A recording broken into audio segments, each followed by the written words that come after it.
Apocalipsis 12:1.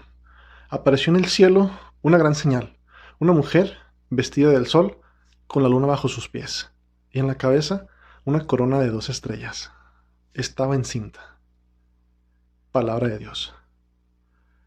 Una mujer revestida del sol con la luna bajo sus pies y en la cabeza una corona de 2 estrellas. Estaba encinta. Todo concuerda, pero ¿y la corona? ¿Dónde está la corona? Mis amigos, ¿cómo están? No tienen idea cuánto extrañaba grabar un video y que mejor hacerlo con un especial de la Virgen de Guadalupe. Lo que les voy a compartir a continuación no es un invento, no es algo que escuché por ahí quién sabe dónde y no es una opinión. Viene de dos fuentes muy importantes. La primera es de un gran sacerdote, el padre Eduardo Chávez. Él tiene un libro llamado La Verdad de Guadalupe. Y de hecho ahí en su libro, en la parte de atrás, dice, esto no es una opinión, es una investigación. Y vaya investigación que se aventó el padre. El padre Eduardo Chávez es el postulador de la causa de canonización de San Juan Diego. No más. Y la otra fuente es de otro gran sacerdote, el padre Roberto Figueroa, director de estudios guadalupanos de Monterrey. El padre Eduardo Chávez dice que para llegar un poquito a conocer lo que es el acontecimiento guadalupano, necesitamos de al menos 500 horas. 500 horas. Dense una idea nada más. Aquí en estos videos que vamos a compartirles, solamente vamos a alcanzar a ver un poco de todo lo grandioso que es ese acontecimiento. Va a ser un resumen prácticamente muy compacto. A la vez va a estar un poco larguito para un video normal, pero realmente vale la pena, bien merece la pena verlos completos y conocer un poquito más sobre este acontecimiento. Estoy seguro que vas a aprender un par de cosas que tal vez no sabías o reafirmar algunas que ya conocías. Para poder digerirlo un poco mejor, vamos a hacerlo por secciones. La primera sección va a ser la historia en México, en los indígenas, su cultura, cómo ellos veían las cosas, sus tradiciones, todo eso. Después vamos a hablar un poco de las apariciones. Después lo que es la repercusión, cómo impactó. Y ya después vamos a hablar un poco sobre mitos y verdades de la tilma de San Juan Diego. Te adelanto dos cosas. Número uno, la, la imagen de la Virgen María de Guadalupe no está flotando en el áyate, en la tilma de San Juan Diego. Porque por ahí hace mucho tiempo me llegó un correo que decía que la Virgen estaba flotando, que estaba como que volando, como que levitando. Totalmente falso, no es cierto. Segunda, también en ese mismo correo decía que un doctor que cuando la estaba analizando puso un estetoscopio en su vientre y que escuchaba latidos de un corazón de un bebé. Falso totalmente también. Vamos a profundizar un poco más adelante. Ah, una más. Van a ser tres. Esto lo vi en un canal católico con muchísimos seguidores, pero tampoco es cierto, tampoco es verdad. Y me puede mucho cuando pasan estas cosas porque, pues, uno ve un canal católico digamos, trayectoria y pues uno piensa que son fuentes confiables, pero Mm, en realidad no siempre es así. Por eso hay que tener bien identificada la fuente de donde tomamos aquellas cosas que vamos a informarles. Y les digo, esto que les voy a compartir todo está tomado de esos dos grandes sacerdotes que son pilares en la investigación del acontecimiento guadalupano. Bueno, esta tercera cosa es que la tilma, ahorita mencioné Áyate, pero lo más correcto es decir tilma, la tilma San Juan Diego. Ellos decían que tiene temperatura como la de un ser humano cuando tomabas temperatura ahí en la tilma, y tampoco es cierto. O sea, tiene temperatura de la tilma, o sea, la temperatura de la tilma, así como de cualquier cosa que tú pones un termómetro con láser o con lo que tú quieras, es la temperatura normal de esa cosa, de una tilma, de un pedazo de tabla, de un pedazo de esponja, así tiene temperatura de eso, pero de un ser humano que llega a los 36 grados centígrados, 36 y medio, no tiene temperatura como la de un ser humano. Tiene la temperatura propia de la tilma, nada más, pero no llega a esto, a lo del ser humano. No quiero mencionar el nombre del canal para no desprestigiar ni nada de eso, no es el sentido, pero si ustedes llegan a escuchar eso, pues ya saben que eso no es correcto. Hay que investigar un poquito más de las fuentes fidedignas. Bien, bueno, vamos a comenzar. Casi todas las culturas antiguamente eran politeístas, tenían muchos dioses, excepto una cultura, que es la tolteca. Ellos creían en un solo Dios, el verdaderísimo Dios, aunque no lo conocían como Jesucristo. Todavía. Bueno, había 4 dioses importantes para todas las demás culturas. Esos 4 dioses eran Tlaloc, Écatl, Tezcatlipoca y Quetzalcóatl. Esos 4. Esos 4 dioses se juntaron en Teotihuacán. Teo quiere decir Dios, Can quiere decir lugar de o junto a. Por ejemplo, Teotihuacán quiere decir lugar donde se juntan los dioses o lugar de los dioses. Teo, Dios, Can significa lugar de. Como por ejemplo Tenochtitlán quiere decir lugar de Tenoch o junto a los nopales. ¿Sí? Dice el padre Roberto, Tecatitlán, lugar donde habitan las tecates. No, como broma, no es, de hecho no es Tecatitlán, es Tecalitlán. ¿Sí? Bueno, entonces, esos 4 dioses fueron creados por un dios principal, que es Ometeotl. Ome quiere decir 2, Teotl quiere decir Dios, el Dios de la dualidad, del complemento, porque ellos veían que existía complemento en muchas cosas. Por ejemplo, en el ser humano había lado izquierdo, lado derecho, brazo izquierdo. 2 ojos, 2 fosas nasales, 2 oídos, 2 piernas, 2 rodillas, 2 pies.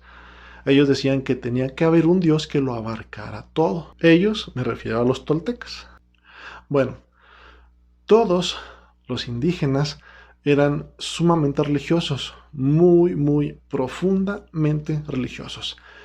Desde que amanecía hasta que anochecía, todo el día era como una oración, una sola, desde que se levantaban hasta que se acostaban, profundamente religiosos. De hecho, cuando ellos iban a pedir lluvia en sus creencias, muy allá en sus costumbres, para poder pedir lluvia al dios Tlaloc, que es el dios de la lluvia, según ellos, era necesario ir de puerta en puerta, de casa en casa. Los sacerdotes hacían eso, iban con las familias y pedían a los niños de 4 años. Este número, el 4, es muy importante. Ahorita vamos a ver algunos números que son de mucha importancia para ellos. Entre ellos está el número 13 también, pero bueno, ahorita llegamos a esa parte. El número 4 era muy importante porque habían existido 4 edades anteriores. Habían, por ejemplo, las 4 estaciones, los 4 puntos cardinales. El número 4 era importante. Total de que cuando iban a pedir lluvia, iban los sacerdotes de casa en casa, de puerta en puerta, por llamarlo así, a solicitar a niños de 4 años para sacrificarlos. Según ellos, mientras más lloraban los niños, más lluvia iba a llegar. ¿Sí? Les abrían el pechito a los niños, les sacaban el corazón y así palpitando los ofrecían a los 4 puntos cardinales. Esto era su creencia. Así eran antes. Era algo terrible. La familia del niño, los papás, con todo el dolor de su corazón, entregaban a su hijo, porque decían, bien, pues esto es un sacrificio que va a servir como bien para todos nosotros, y no solo para ellos solamente, sino para todo el mundo y para todo el universo, porque ellos pensaban que México estaba justo en el centro del universo.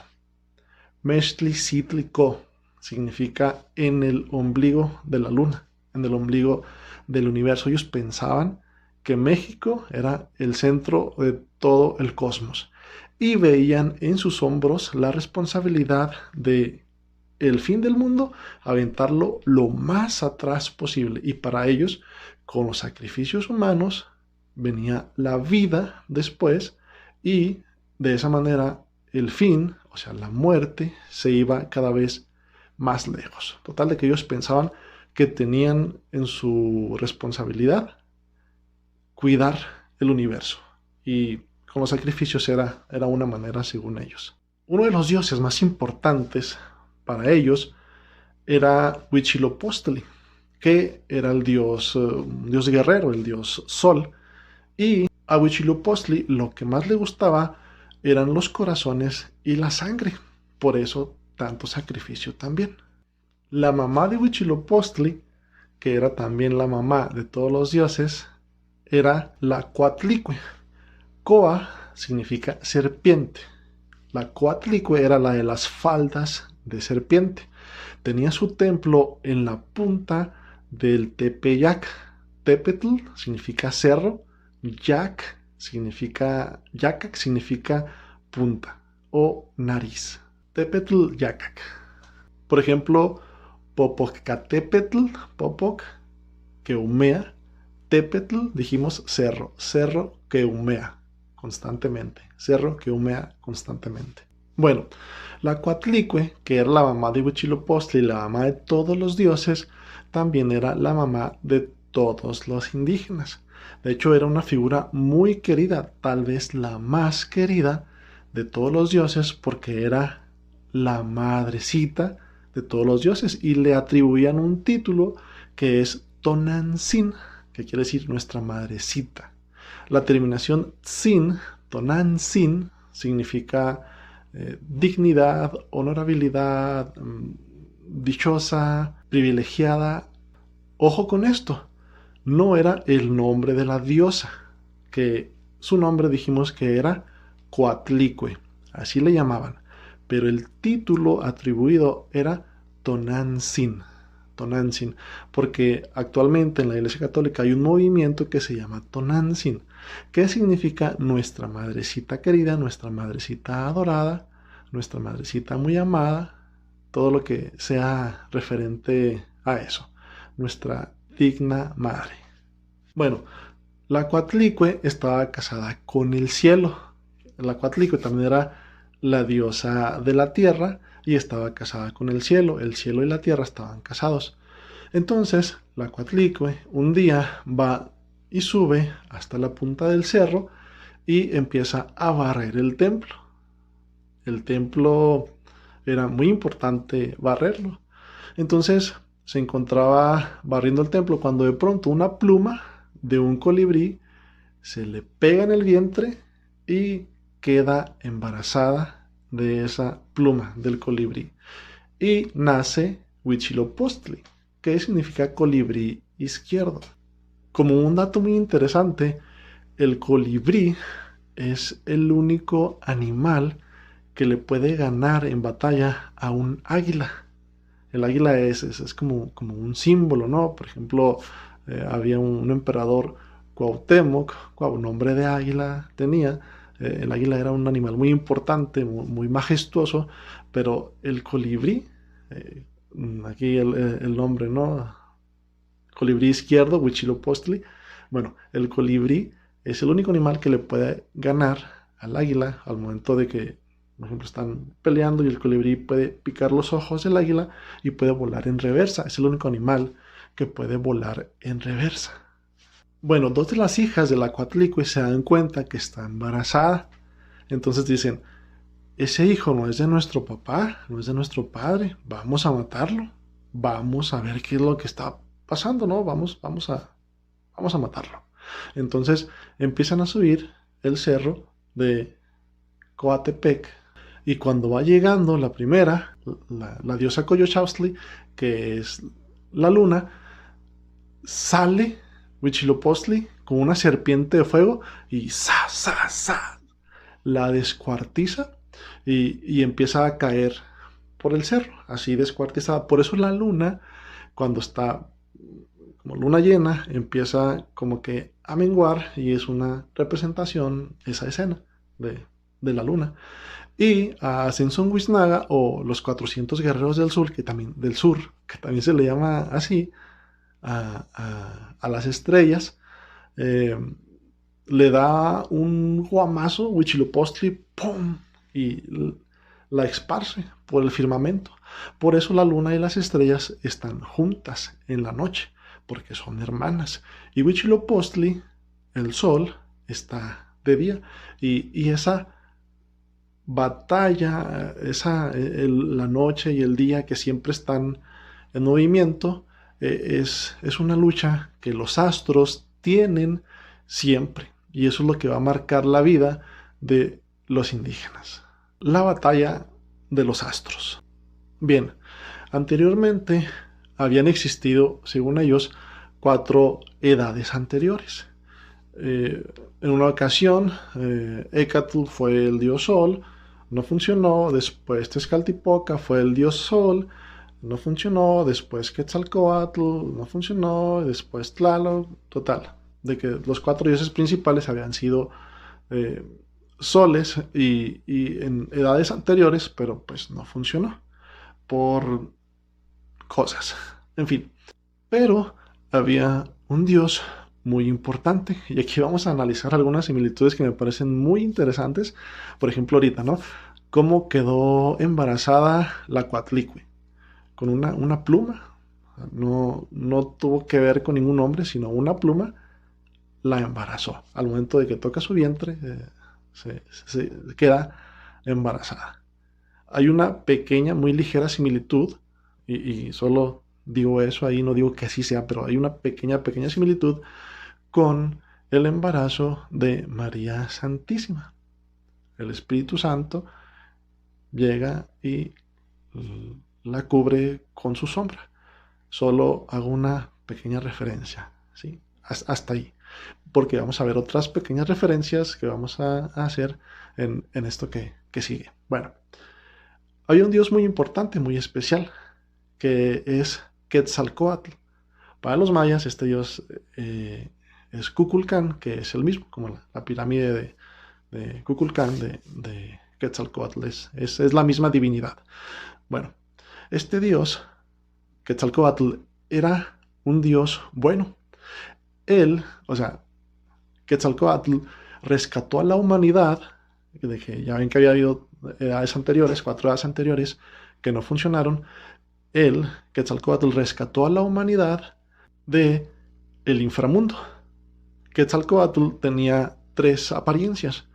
Una era una serpiente, otra era un ave, un quetzal, y la otra era un hombre blanco, de casco, de barba, y que utilizaba el color negro. Bueno, en su forma de serpiente, Quetzalcóatl baja al inframundo, amasa los huesos de los humanos con sus fauces, los amasa y con su sangre les da nueva vida. Vean, otra similitud, voy a hacer otra pequeña referencia. Bajó al inframundo, rescató a la humanidad. ¿Qué hizo Jesucristo? Nos rescató a la humanidad. Y con su sangre, habló de Quetzalcóatl, le da nueva vida a los hombres. ¿Qué hizo Jesucristo con su sangre? Nos dio nueva vida a los hombres. Ahora, Quetzalcóatl era verdadero Dios y era verdadero rey, porque se quedó como rey ahí a vivir con ellos. Y les enseñó cosas buenas. Él decía, no mentiras, no borracheras, no nada. Prácticamente era una vida moral intachable. Llevaban ellos una vida moral impecable, porque Quetzalcóatl así les había enseñado. Él no quería sacrificios humanos, él no comía carne humana, nada, puras cosas buenas. ¿Qué hizo Jesucristo? Nos dejó mandamiento, ¿no? Ámense los unos a los otros, puro amor, hagan de cuenta. Aquí estoy haciendo una pequeña comparación para ver un contexto de bondad, o sea, cosas buenas. Ellos no decían mentiras. Cuando un niño empezaba a decir mentiras, le sacaban la lengua y le clavaban púas de maguey para que aprendiera a no decir mentiras.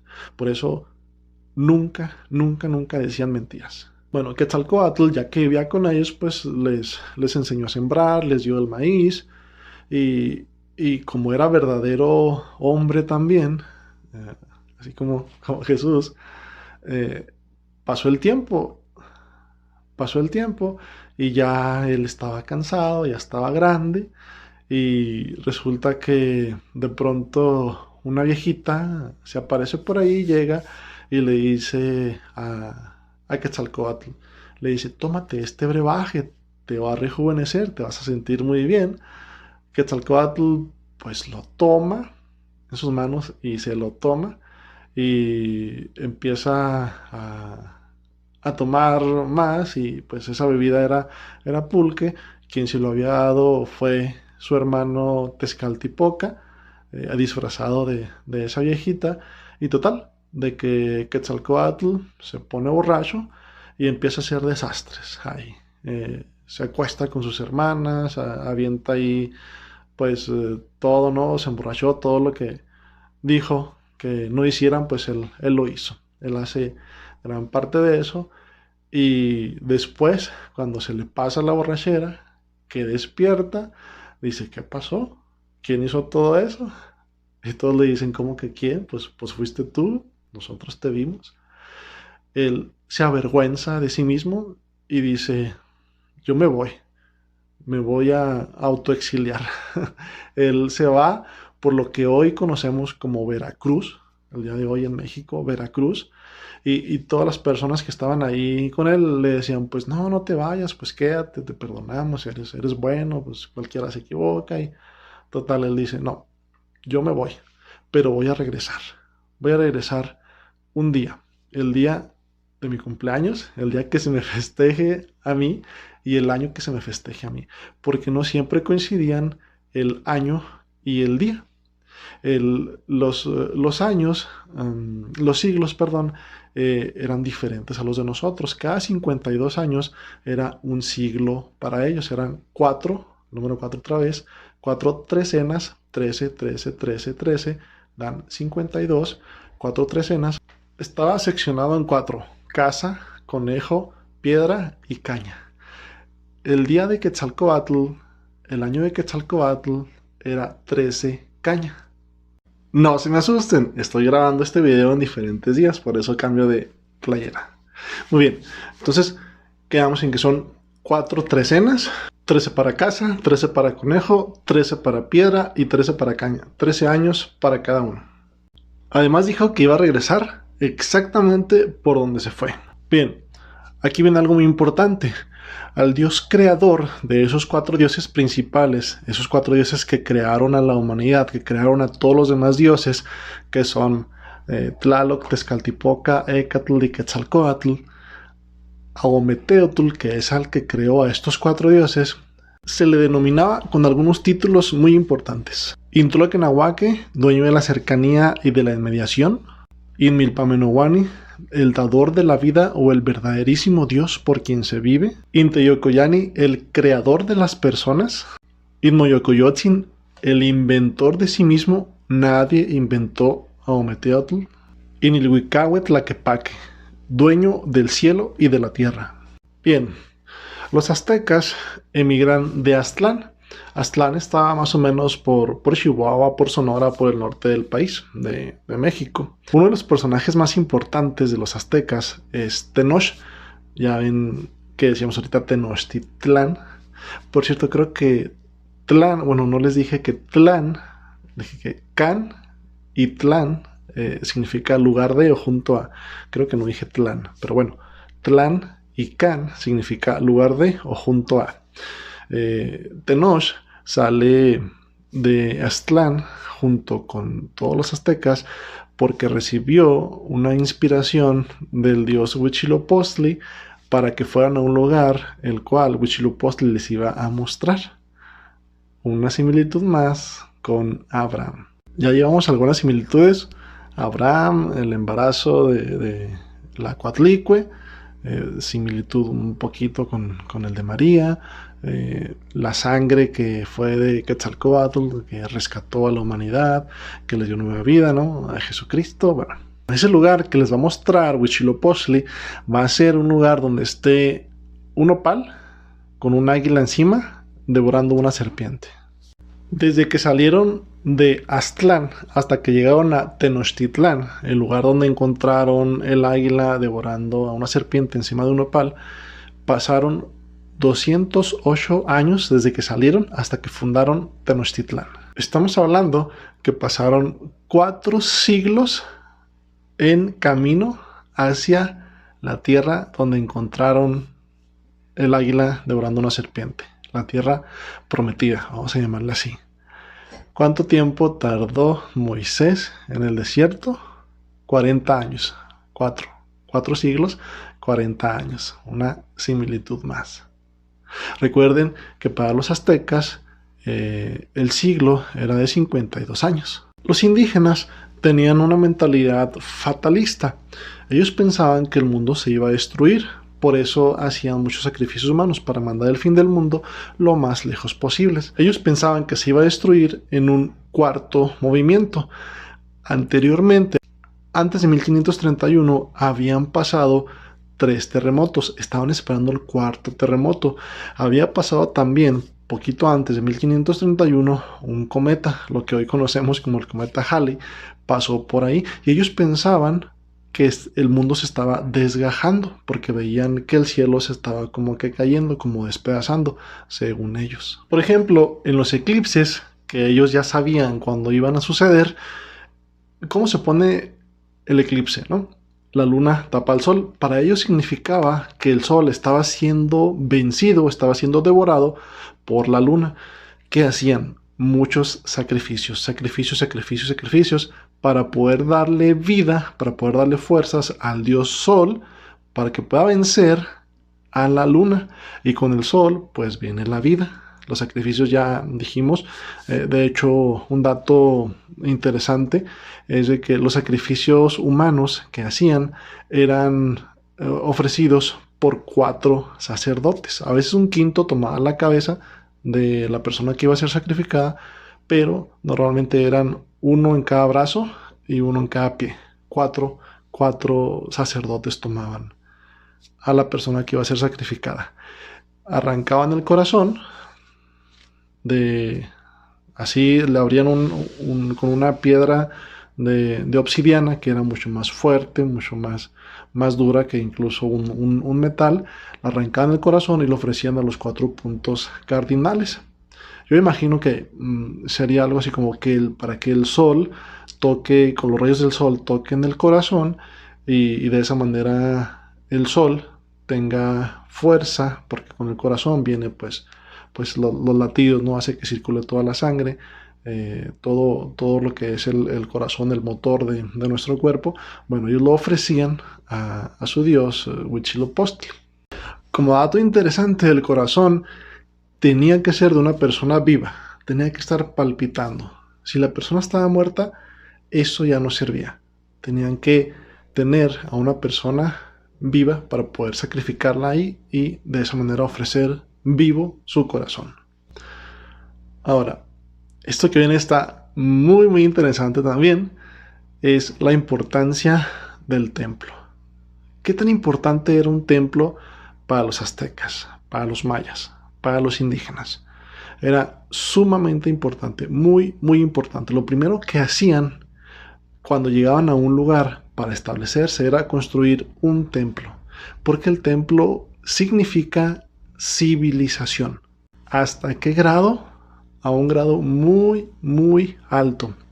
Si en este lugar están 500 aztecas y en este lugar están 10 toltecas y estos van ganando, y aquí solamente de esos 10 ya quedan 3, uno de ellos se escabulle por donde están todos los 500 aztecas y destruye el templo de los aztecas han sido derrotados. Los toltecas han ganado. porque el templo representa la civilización. No es así como que pues construimos otro y listo. No, el templo era sagradísimo, representa la civilización. Y aquí te adelanto un poquito. ¿Qué pidió que se construyera la Virgen Santa María de Guadalupe? Un templo, es decir, una nueva civilización. La Virgencita Santa María de Guadalupe no está pidiendo solamente que se construya una estructura de concreto, de arcilla, de adobe, de lo que sea. No está pidiendo solamente una estructura, está pidiendo, dijimos, una nueva civilización. Un templo es una representación de un cerro. El cerro, el templo, es el lugar de encuentro con Dios. Otra similitud con la Biblia. Vean, ¿dónde subió Jesús a predicar las bienaventuranzas? A un cerro. ¿Dónde Jesús se transfiguró? En un cerro. ¿Dónde murió Jesús? En un cerro. El cerro es el lugar privilegiado donde se encuentra con Dios. Otra de las cosas que es muy importante para los indígenas es la flor. La flor representa la verdad. Para nosotros, el día de hoy, la flor es como un adorno, es como un detallito que se le da a la esposa, a la novia, a alguna amiga, a algún amigo. Cuando un rey de la antigüedad, cuando un rey le declaraba la guerra a otro rey, el emisario con el cual iba el mensaje tenía que llevar flores, no como un signo de que aquí está un detallito, pues porque nos vamos a declarar la guerra, no, sino que significaba aquí está una declaración de guerra y es verdad. Las flores decían, esto es verdad. Ahora, otra cosa que también era muy importante era el canto. El canto era la manera en que tú te relacionabas con Dios, la manera de tener ese encuentro con Dios. Para nosotros, en la actualidad, el cantar no representa algo muy importante porque el canto hay, no sé, en el karaoke, hay en la regadera, hay cantos inclusive en misa, ¿no? Que cantan el coro acompañado con guitarras, con instrumentos. Y va ahí en ese sentido, con la misa, va un poquito más enfocado al encuentro con Dios, pero el canto va acompañando. En el caso de los indígenas, el canto era la manera de relacionarte con Dios, era más profundo. Ahora bien, la unión flor y canto significa algo más. La unión flor y canto in Xochitl, in Cuicatl, significa más bien una tercera cosa. Significa la verdad de Dios. Existe algo que se llama difrasismo, que es cuando juntas una palabra con otra y te dan una tercera palabra. Un significado con otro y te dan un tercer significado. Cuando juntas la flor y el canto es transportarte a lo divino. La flor y el canto es la manera en que Dios se comunica contigo. Por eso las guerras floridas lo que hacían era cosechar in Xochitl, in Cuicatl, que era ir a la guerra no a matar, sino a capturar a las personas vivas para poder ofrecerlas en sacrificio a sus dioses. Si una persona estaba muerta, ese corazón ya no se podía ofrecer a los dioses, ¿recuerdan? Sí, estoy grabando en otro día. Para los indígenas, corazón también es flor. O sea, incluso nosotros lo vemos, ¿no? Lo hacemos presente todavía. Te lo digo de corazón, te lo digo en verdad. Recuerden, la verdad y la flor eran como lo mismo, como sinónimos. Recuerden que dijo Caifás cuando iban a apresar a Jesús, es mejor que éste muera, que uno muera, a que todos. Pues aquí encontramos otra similitud. Los aztecas, los indígenas, decían lo mismo. Es mejor que estos mueran a que toda la humanidad de todo el universo muera. Bueno, no sé si hay humanidad en otras partes del mundo, del universo, perdón, pero ellos decían, es mejor que estos mueran a que todo el universo se destruya, a que todos mueran. Ahora, esto que sigue puede parecer terrible, pero los indígenas en algunas ocasiones desollaban al que iban a sacrificar, le quitaban la piel y se la ponían como un signo de protección, como una manera de estar protegidos. Y en ocasiones se comían la carne de aquel que era sacrificado. No eran caníbales, pero eran antropófagos, porque solamente ciertas personas, según a la divinidad que se estaba adorando, según ellos, era el comerse a esa persona. Y aquí en esto encontramos otra similitud con la comunión. ¿Qué hacemos nosotros los católicos? Comulgamos el cuerpo de nuestro Salvador, que se sacrificó. Comulgamos el cuerpo, que es la carne y la sangre de Cristo.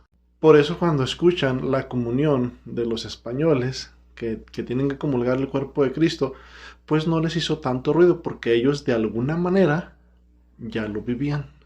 Ok, vamos a pasar a ver un poco del significado de la tilma.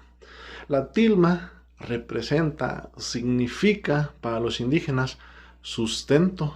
Cuando iban, por ejemplo, a los sembradíos, ahí en la tilma pues colocaban los elotes, ¿no?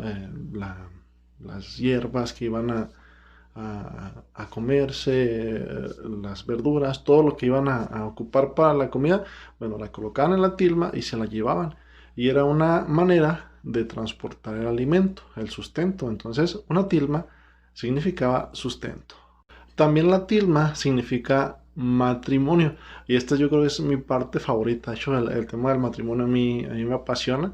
Por ahí, más adelantito les voy a compartir algunos videos sobre matrimonio, sobre significado, sobre testimonio incluso. Así es que si estás suscrito no te lo vas a perder. Y si no estás suscrito, pues suscríbete para que no te lo pierdas.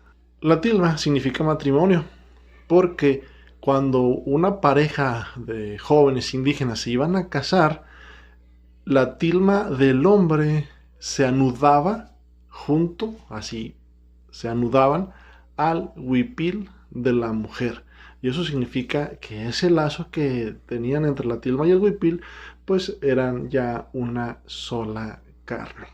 Esto lo vieron muy bonito, como un gesto muy bonito, lo vieron los españoles y decidieron dejarlo. Por eso en México y en algunos países, en Estados Unidos se ve un poco también, no sé si al sur, por ahí Guatemala, Nicaragua, se vea el signo de lazo cuando una pareja se casa, viene de aquí, de los indígenas. Para los amigos que están por allá en Brasil, que les mando un saludo bien fuerte también a ustedes, un abrazote. En México es muy común usar este signo. Déjame aquí en los comentarios si por allá en tu país se ve también este precioso signo. Para identificar a una muchacha soltera era necesario que ella tuviera la cabellera suelta, el pelo caído, así. Y una mujer que estaba casada, ella tenía una especie de chongos, dice el padre Roberto, que eran como tipo cuernos, pero son chongos en realidad. Entonces una doncella soltera, una doncella virgen, tenía la cabellera suelta y una mujer casada tenía chongos. Aquí me voy a adelantar un poquito. Que la tilma signifique matrimonio y que ella, la señora del cielo, la muchachita bonita, la virgencita de Guadalupe, venga y se imprima en la tilma, significa que ella tiene un matrimonio con nosotros, tiene una alianza con nosotros.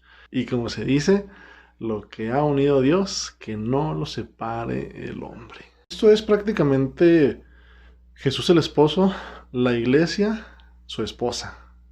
María viene y se imprime en la tilma. Jesús está en esa imagen de María de Guadalupe. Viene y se hace ese matrimonio. Viene y se concreta ese matrimonio en esa escena. Entonces, no podemos decir María solamente sin Jesús, ¿no? Sino que María es cristocéntrica. Y los católicos, cada vez que hablamos de María de Guadalupe, estamos hablando de Jesús también. porque Jesús está dentro de ella. Y lo que quiere María es, como las bodas de Caná, que dijo en las bodas de Caná, hagan lo que Él les diga, lo que Él diga, nada más. La tilma también significa protección.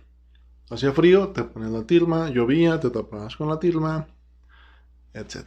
La tilma también representaba la condición social de la gente. La tilma de un humilde más igual era así como salía del maguey, el ixtle, así tal cual. No tenía derecho, ni siquiera aunque tuviera la posibilidad, no tenía derecho de pintarla ni poner dibujos. Si un indígena ponía dibujos o la pintaba, lo mataban. Ahora, la única persona que podía usar el color azul verdoso, azul verde, era el emperador. Si había una persona que tuviera, digamos, un nivel económico alto, esa persona ni con todo su dinero podía usar ese color, el azul verde, el azul verdoso, porque era exclusivo del emperador. Bueno, la palabra emperador no existe en el náhuatl. Existe la palabra tlatoani, que significa el que habla. Y al emperador se le denominaba Huey Tlatoani, Huey con H, U-E Tlatoani. ¿Qué significa? Así como el principado, el gran, el alto, el que habla por encima de todos, el Huey Tlatoani. Juan Diego se llamaba Cuauhtlatoatzin, Cuauhtlatoatzin, que quiere decir el águila que habla. No sé si ya lo mencioné, pero bueno, aquí se los dejo. Como ya sabemos, en 1492 Colón descubre América. Unos años después hay dos naufragios, donde únicamente sobreviven dos personas, Jerónimo de Aguilar y Gonzalo Guerrero. Jerónimo de Aguilar es una especie como que de monje que se consagra a Dios, y Gonzalo Guerrero, él se casa, aprende a hablar maya, aprende las costumbres, su cultura, un poco de lo que es el ambiente de los indígenas. Hernán Cortés en 1519 arma una expedición y llegando acá por Campeche encuentra a estas dos personas, a Gonzalo Guerrero y Jerónimo Aguilar. Y pues le dice, ¿qué onda? ¿Qué pasó con ustedes? Pues yo los hacía muertos y todo lo gano. Pero los invita. Gonzalo, como ya estaba casado, dice, pues yo aquí estoy ya muy a gusto, pues no, yo aquí me quedo. Y Jerónimo dice, va, yo te acompaño, vamos. Jerónimo, pues como sabía maya también, se ofrece como traductor. Y en esto Hernán Cortés, encuentra un arma para poder conquistar, porque Jerónimo habla maya. Se va Jerónimo con Hernán, siguen bordeando la costa, llegan a Tlaxcala, ahí tienen una batalla muy fuerte con los tlaxcaltecas. Hernán Cortés gana y le entregan como premio, como un tributo, como recompensa, como regalo, le dan 20 doncellas. Entre ellas iba una doncella que se llamaba Malitzin, que nosotros la conocemos como Malinche, la Malinche. La Malinche era una doncella que la vendió su mamá, eso, otra historia, pero la Malinche hablaba maya y hablaba náhuatl. Entonces, Hernán Cortés en esto ve una oportunidad, una herramienta, un arma muy fuerte para conquistar, porque él hablaba en español a Jerónimo. Jerónimo le hablaba en maya a la Malinche y la Malinche hablaba en náhuatl a los pueblos que solamente hablaban náhuatl. Esto facilita que muchos de los pueblos se sumen a la causa de Hernán para conquistar a los aztecas, porque los aztecas pues eran muy férreos, eran muy dominantes, y pues muchos pueblos les tenían como que corajito. Hernán y su gente siguen navegando por la costa, y mientras ya se corre el rumor de que hay unas personas blancas que vienen en unas casas flotantes, y todo esto llega a oídos de Moctezuma. Moctezuma empieza como que a decir, ay caray, pues ¿qué está pasando? Es Quetzalcóatl. Moctezuma es un tlatoani que le debe respeto a Huitzilopochtli por ser azteca, pero pues el trono él sabe que es de Quetzalcóatl. Hernán Cortés llega a Veracruz un jueves de la Semana Mayor, Jueves Santo. Estando ya en las costas, Hernán decide no desembarcar. Ahí se quedan ese jueves. Al día siguiente es viernes, Viernes Santo, viernes de la Semana Mayor. ¿Qué celebramos el Viernes Santo? La muerte de Jesucristo, la pasión de Jesucristo. Y como buenos católicos, ¿cómo nos vestimos cuando vamos de luto? De negro. Hernán Cortés se viste de negro. Para nosotros, los católicos, es Viernes Santo. Para los aztecas, para los indígenas, es el día de Quetzalcóatl, el año de Quetzalcóatl. Hernán Cortés desembarca y lo ven alto, blanco, de barba, con casco y vestido de negro. No hay duda. Regresó por donde se fue, como lo prometió, el día que lo prometió, el año que lo prometió. ¿Coincidencia? ¿Qué opinan? Los indígenas estaban convencidos de que era Quetzalcóatl. Y sin saberlo, Hernán Cortés prácticamente ya había conquistado. A Moctezuma le llega el rumor, pues, de que ya están ahí en las tierras y que pues, es Quetzalcóatl, ¿no? Blanco de barba, casco, color negro, todo coincidía. Excepto una que otra cosita, pero para ellos, pues, todo coincidía. Entonces, Moctezuma les manda oro para decirles, no, pues, ¿sabes qué? Yo sé que es tu trono, pero pues espérame tantito, que yo me muera perdido, y luego ya vienes y lo tomas. Pero los españoles, al ver el oro, decían, pues, si esto hasta aquí, esto me lo hacen llegar a mí, como un regalo, que habrá más allá, más adentro. Entonces, ellos deciden emprender ese camino. También les pone una prueba, en prueba por llamarlo así, le manda Moctezuma a Hernán Cortés, que pues ellos pensaban que era Quetzalcóatl, le manda una comida típica de esos tiempos, por llamarlo solo de esta manera. Era un pozole, pero de carne humana. A Quetzalcóatl, pues obviamente, como no quería sacrificios, no le gustaba, mucho menos le gustaba la carne humana. Cuando Hernán Cortés recibe esa comida y dice, pues muchas gracias, pero ¿qué es esto? Y le dicen, esto es pues carne humana. Y Hernán Cortés dice, no, ¿qué es esto? ¿No? Y lo avienta, ¿no? Ahí dice, no, nada de esto, no sacrificios, no. Empieza a decir eso y pues recordemos que Quetzalcóatl decía eso, no sacrificios, no le gustaba la carne humana, no, nada de eso. Y eso le hizo a Hernán Cortés como que pasar esa prueba y Moctezuma dice, pues sí es, sí es. De hecho, cuando llega Hernán Cortés con Moctezuma, Hernán Cortés lo toma preso y ellos no se resisten, dice, pues es Quetzalcóatl, ¿no? Este es tu trono, pues ¿qué hago yo?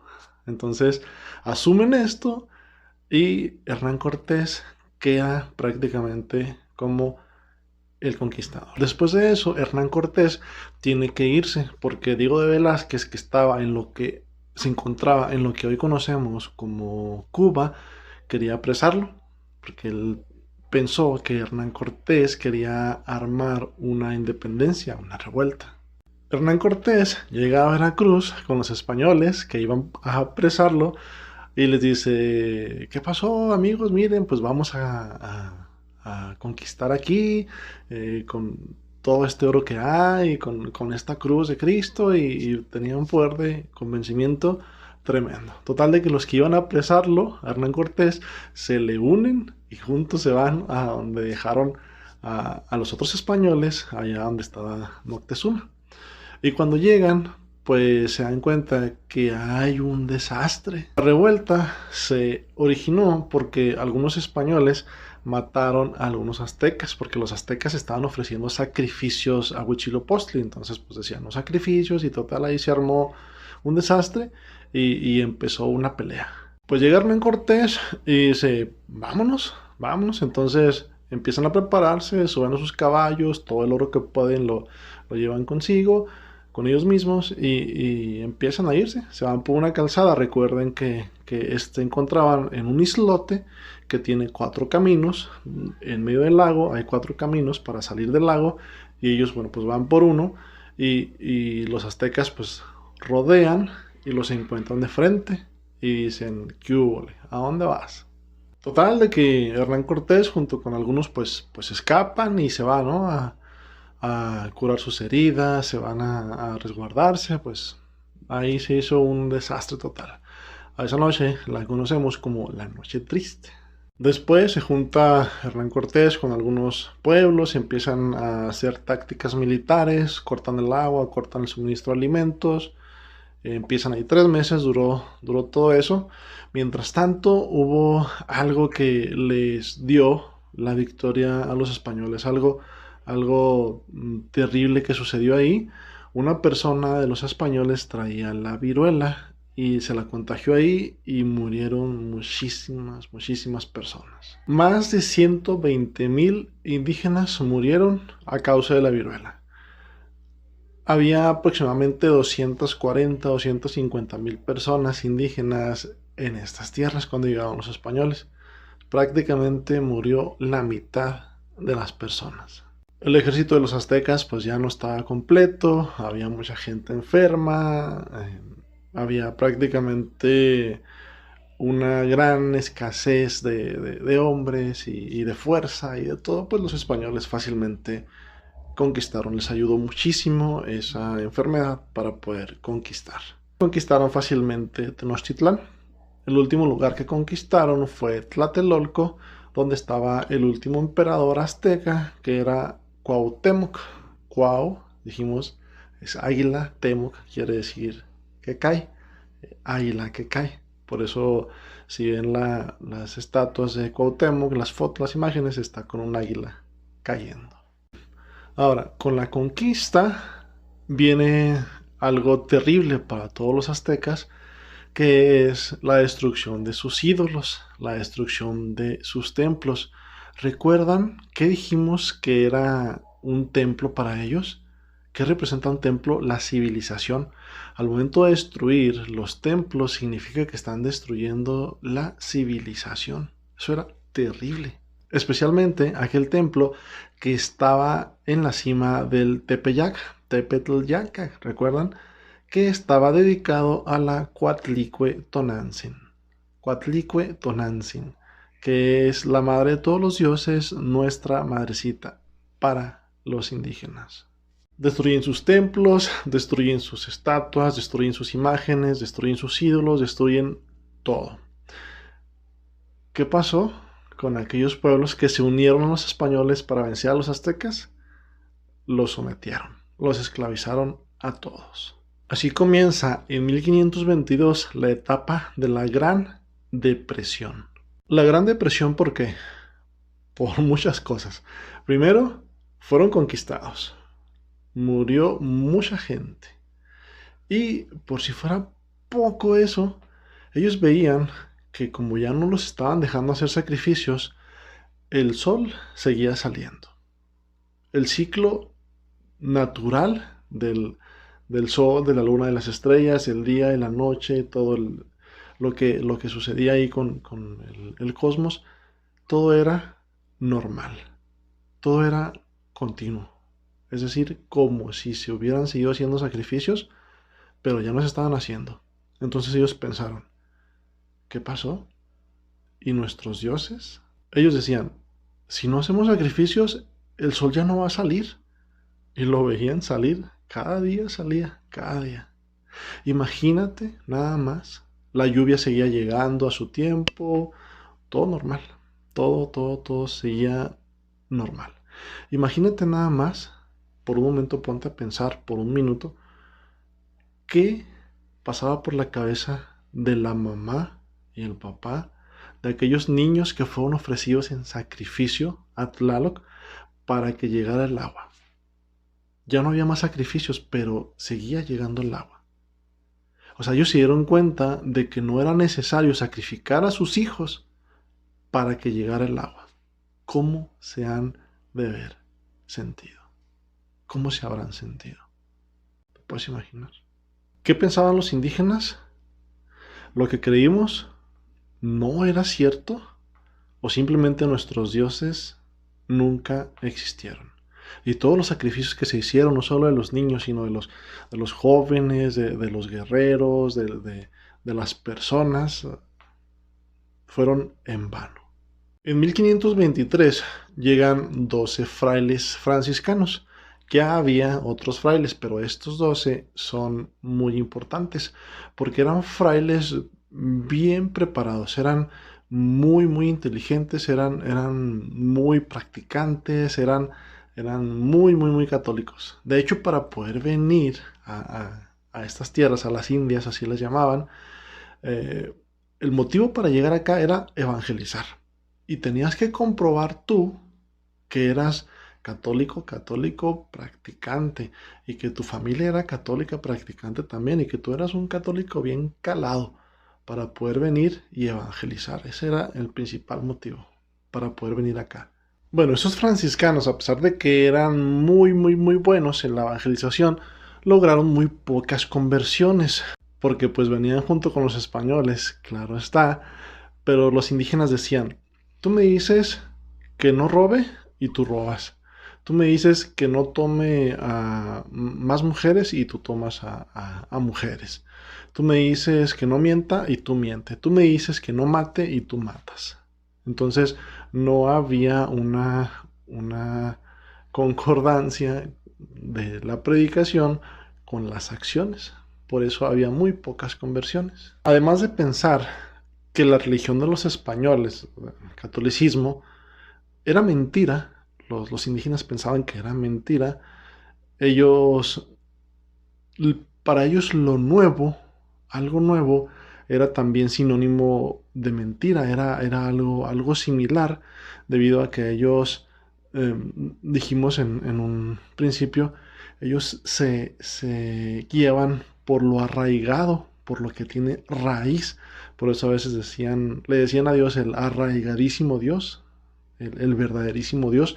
Para ellos lo que tiene tradición, lo que tiene antigüedad, lo que tiene costumbre desde antes, es la verdad, y algo nuevo era como un sinónimo de mentira. Por eso también no aceptaban muy bien la religión católica. A esto súmale que, pues en la etapa de la Gran Depresión, muchos indígenas muertos no sabían si enterrar a su abuelito, a su primo, a su hijo, por la enfermedad que mató a tanta gente, los caballos en los ríos, el agua contaminada, todo aquel lugar era un desastre total, peor que un basurero. Entonces la depresión de los dioses que destruían sus templos, que sus ídolos, que sus imágenes, que nunca existieron los dioses, o que fueron una mentira, todo eso pues influía, y casi no había conversiones, también por eso. Bien, ahora vean este dato bastante interesante. El 12 de diciembre de 1527, Juan Fray de Zumárraga es nombrado obispo de México. 12 de diciembre. Fray Juan de Zumárraga llega un año después, al año siguiente, en 1528. Vean otro dato bien interesante.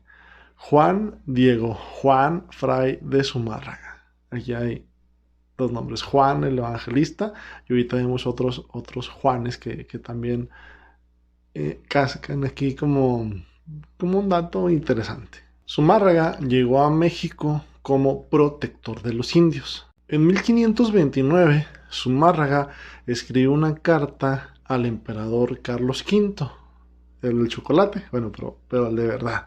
Le dice así en la carta: si Dios no provee con remedio de su mano, está la tierra en punto de perderse totalmente. A Zumárraga lo habían intentado matar, le aventaron una lanza que le pasó por un lado, y él veía todas las injusticias y todas las atrocidades que se estaban haciendo para con los indios. Incluso entre los mismos españoles ya se intentaban matar. Bueno, los españoles querían el mestizaje, pero los indígenas decían no, no y no. Ve todo lo que nos has hecho y tú todavía quieres que nos emparentemos. No, olvídate. Los indígenas no querían. Entre las tribus, por llamarlas tribus, que no es, digamos, la palabra más adecuada, pero entre los pueblos sí había mestizaje. Los totonacas con los aztecas, los tlaxcaltecas con los toltecas, etcétera. El mestizaje se daba a la fuerza. Entonces lo que dice Zumárraga es, esto está valiendo queso. Tiene que venir Dios, tiene que responder Dios y poner orden, porque esto se va a acabar. Pues Dios escucha la súplica de todo su pueblo a través de la carta que envió Zumárraga al rey Carlos V. Si Dios no provee con remedio de su mano, esta es la tierra en punto de perderse totalmente. Dios escucha y Dios vino en 1531. Por eso te lo voy a contar en un próximo video. No te lo pierdas.